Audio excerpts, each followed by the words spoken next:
Italy is in lockdown. 60 million people are now in lockdown as the entire country is declared a red zone. The unprecedented measures will see public gatherings banned, sporting events cancelled and people urged to stay in their homes. It comes as the death toll rises to 463, making it the worst hit country after China.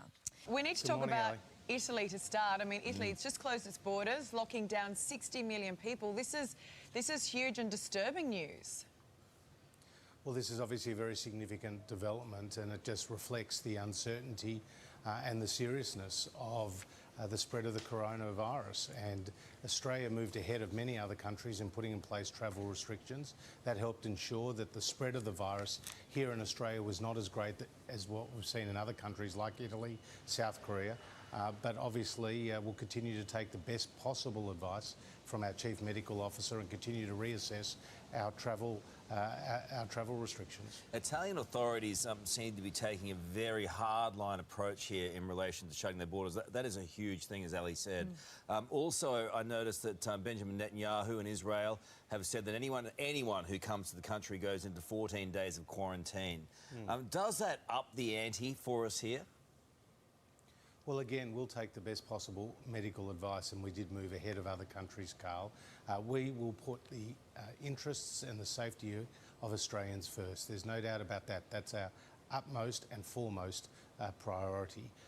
And of course, we have announced already a number of significant measures, including going 50-50 with the states on the health costs of dealing with the coronavirus. We are announcing in coming days our economic response, which will have a suite of measures that are designed to keep Australian businesses in business and Australian workers in jobs, because obviously this is having a significant impact on the economy, not just here but also around the world. But are these contingency plans being talked about? Are you having discussions saying, OK, if this gets any worse, we are going to shut the borders, we are going to say no to footy games being played in front of a crowd, no to public gatherings and concerts?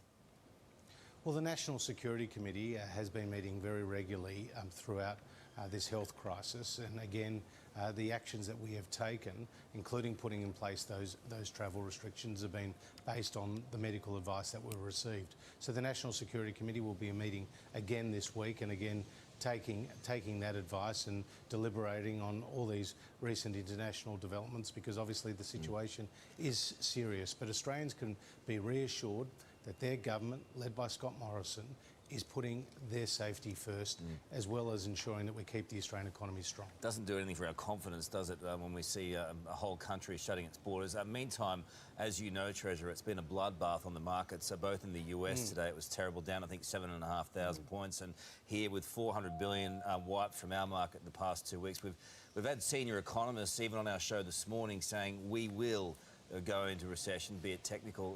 What are your thoughts on that?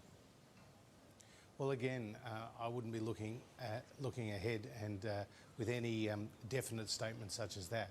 What I would be saying is that the Australian economy has been remarkably...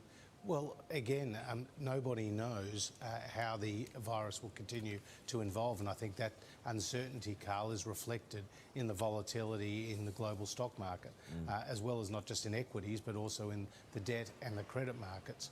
What we do know is that the Australian economy has been remarkably resilient.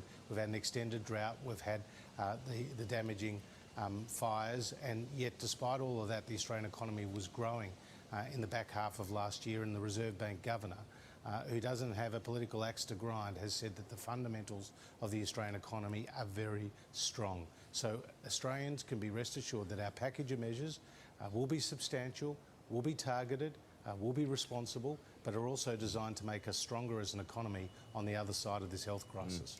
Treasurer, I want to talk about the stimulus package. You know, what is it going to look like? Because last week you were pretty confident that the government wouldn't be dishing out cash splashes. But, I mean, is that still the case? Pensioners, New Start recipients and small business owners, are they likely to get a sugar hit?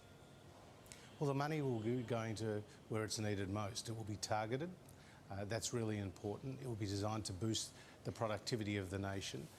And it will help us get through this challenging time, because what we're seeing with businesses is their cash flow is being affected. What we're seeing with businesses is that investment decisions are being deferred because of the uncertainty. And of course, what we're seeing is a lot of Australians being anxious about their own job security. So our package of measures are designed to tackle some of these challenges, to reassure the Australian people and, of course, the markets to ensure an alliance between our responsibility, which is fiscal policy, and the Reserve Bank's responsibility, which is monetary policy, ensure that's all aligned to continue to support growth, which has already been the case. The Financial Review has a big summit this morning, which I'm really interested to see the outcomes of. And there's some very big heavy hitters who will be attending and making speeches there, including Scott Morrison. His rhetoric around his speech today is, I found, very interesting this morning. He's almost pleading with big businesses to pull their load. And he's also indicating that this could be worse than the GFC. Is that accurate? Is that what is consistent with what you think? Well, it's very different to the GFC in the sense that the GFC was a problem in the financial system. We saw credit drying up, we saw liquidity problems, and we obviously saw banks collapsing.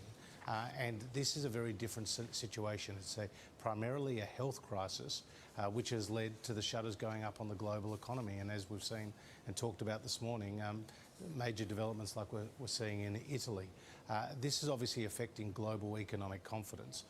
And the economists won't solve for the coronavirus. It will be the medical researchers and the scientists who will. But what the economists can do and what government can do is ensure that money is being spent through this difficult period to keep businesses going and to keep Australians in jobs. And that's where our focus is. It's a very different challenge to the global financial crisis, and because of the uncertainty around the health aspects of this, it is indeed more challenging to solve for, because you're not only solving for a demand problem, you're also solving for the supply side constraints, with many of those factories in China, Carl, being closed for a long period of time, which meant that the goods that come into Australia for our building and construction sector or other sectors are just not coming at the moment. Okay. Treasurer, big day for you, as it is always, seemingly these days. Thank you for your time. We appreciate it.